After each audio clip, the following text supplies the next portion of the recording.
दोस्तों, 3 प्रकार के पेंशन धारक होते हैं। नंबर 1 दिव्यांग पेंशनर, नंबर 2 वृद्ध पेंशनर, नंबर 3 विडो पेंशनर।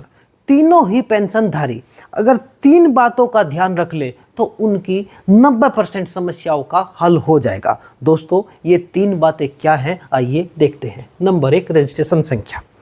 जब कोई पेंशन धारक अपना पेंशन का आवेदन करता है तो उसको एक रजिस्ट्रेशन संख्या मिलती है। वह क्या होती है, मैं आपको दिखाना चाहूँगा। जैसे यह एक दिव्यांग पेंशन धारक है, इसका यह आवेदन है और यहाँ रजिस्ट्रेशन संख्या लिखा है 318310 करके।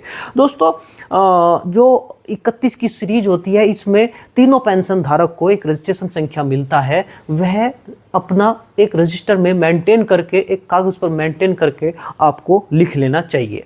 अगर आप पुराने पेंशनधारी हैं और आप भूल गए हैं कि वह रजिस्ट्रेशन संख्या क्या है, तो आपको अपने जनपदीय कार्यालय में जाना होगा और वहाँ से इस चीज़ का पता कर लेना होगा। जैसे कोई दिव्यांग पेंशनधारी है तो उसको जनपद के दिव्यांग कल्याण विभाग में जाना होगा और वहाँ से यह मिल जाएगा। अगर कोई वृद्ध पेंशनर है तो उसको समाज कल्याण दफ्तर में जाना होगा, क्योंकि जिला समाज कल्याण अधिकारी वृद्ध पेंशन को देखते हैं। तो वहाँ वृद्ध को जाना होगा और अपना रजिस्ट्रेशन संख्या वहाँ से प्राप्त कर लेना होगा। नंबर 3 विडो पेंशनधारी।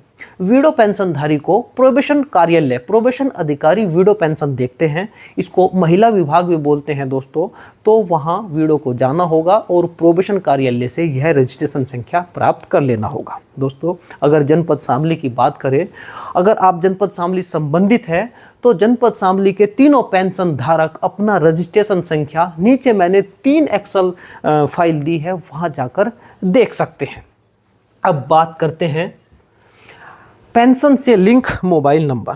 दोस्तों, जब आवेदक अपना पेंशन का आवेदन करता है तो उससे एक मोबाइल नंबर उसमें पेंशन के आवेदन में भरवाया जाता है। वह मोबाइल नंबर भी आपको सुरक्षित रखना होगा।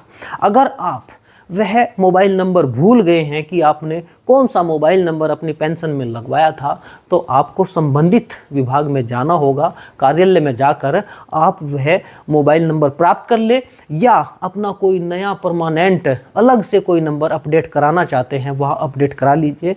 हफ्ते भर में वह अपडेट हो जाता है। उस मोबाइल नंबर को आप सुरक्षित रख लीजिए, वह भी बहुत काम की चीज़ है।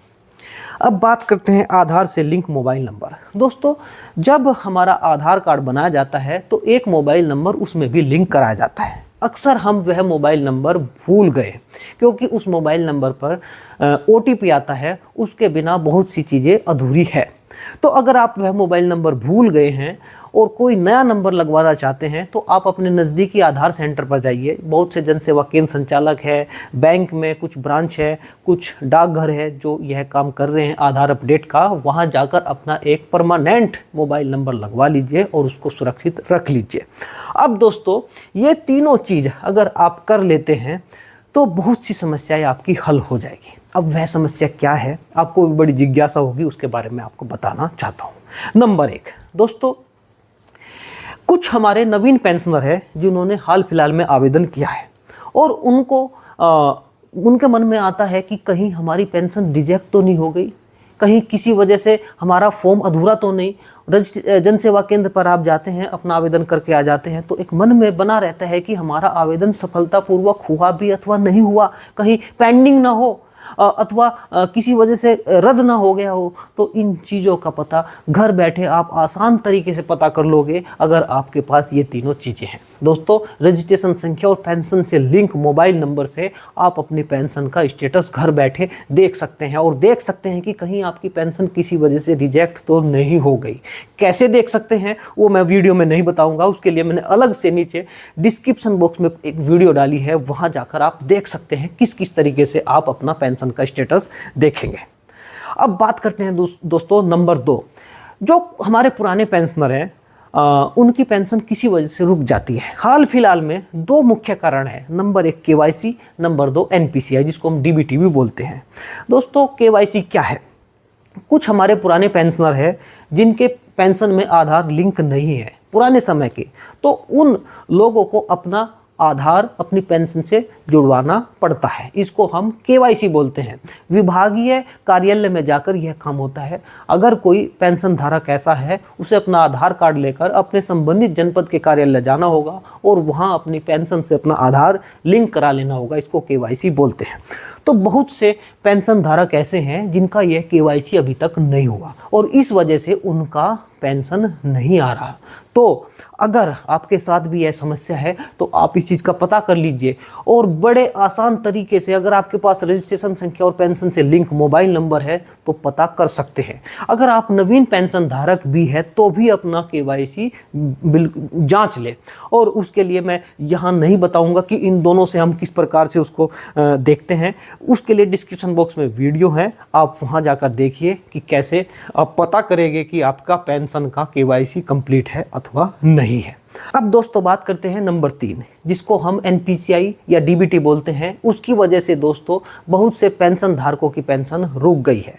दोस्तों एनपीसीआई क्या होता है? एनपीसीआई एक पोर्टल है। इस पोर्टल पर हमें अपने खाते से आधार लिंक कराना पड़ता है। इसको डीबीटी बोलते हैं। इसके लिए हमें बैंक में जाना होगा, वहाँ अंगूठा लगाया जाता है मशीन पर, आधार की जो मशीन होती है, और एक फॉर्म भी भरवाते हैं कुछ बैंक वाले। तो इस तरीके से हमारी डीबीटी हो जाती है। इसको एनपीसीआई अथवा डीबीटी में से कोई भी एक नाम आप ले सकते हैं। एक समय में एक ही बैंक में डीबीटी एक्टिव रहती है। अगर आपने कभी डीबीटी कराया हो किसी बैंक में और फिर बाद में आप किसी दूसरे बैंक में डीबीटी कराते हैं तो लास्ट बार आपने जहाँ मशीन पर अंगूठा लगाया वहाँ डीबीटी एक्टिव हो जाएगी और पिछले बैंक में जहां आपकी डीबीटी थी वो रद्द हो जाएगी।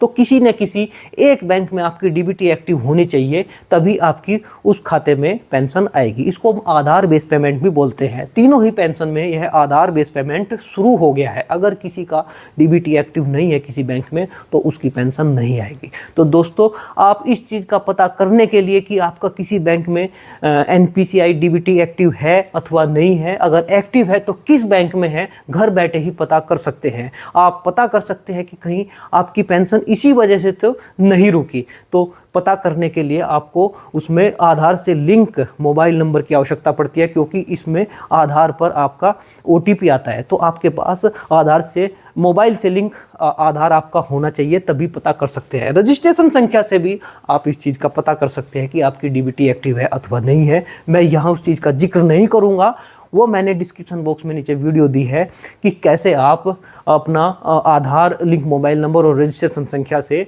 एनपीसीआई पता कर सकते हैं। तो दोस्तों इस तरीके से हम बहुत सी बातों का पता इन चीज़ों से कर सकते हैं घर बैठे। दफ्तर के आपको चक्कर नहीं काटने पड़ेंगे, बार बार दफ्तर में नहीं जाना होगा। आप घर बैठे टेक्नोलॉजी का फ़ायदा उठाइए और पता कर लीजिए।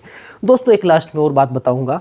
कुछ हमारे पेंशन धारक होते हैं, वह अपना पुराना स्टेटस देखना चाहते हैं पेंशन का, क्योंकि जो हमारा स्टेटस होता है, जो हमारी पेंशन आई होती है 4 किस्तों में आती है, तो स्टेटस के माध्यम से पिछली 4 किस्त कब कब आई वो आप पता कर सकते हैं। उसमें जब रजिस्ट्रेशन संख्या के माध्यम से आप इतना स्टेटस चेक करेंगे तो लास्ट में जो स्टेटस होता है वहाँ हमारी फर्स्ट क्वार्टर की और उससे पहले की जो 3 क्वार्टर की किस्त होती है वह कब कब आई उसका पता चल जाता है। तो 3 चीज़ें बहुत ही महत्वपूर्ण हैं। आपको कहीं जाने की आवश्यकता नहीं, घर बैठे आप अपनी बहुत सी समस्याओं का समाधान इनके माध्यम से कर सकते हैं।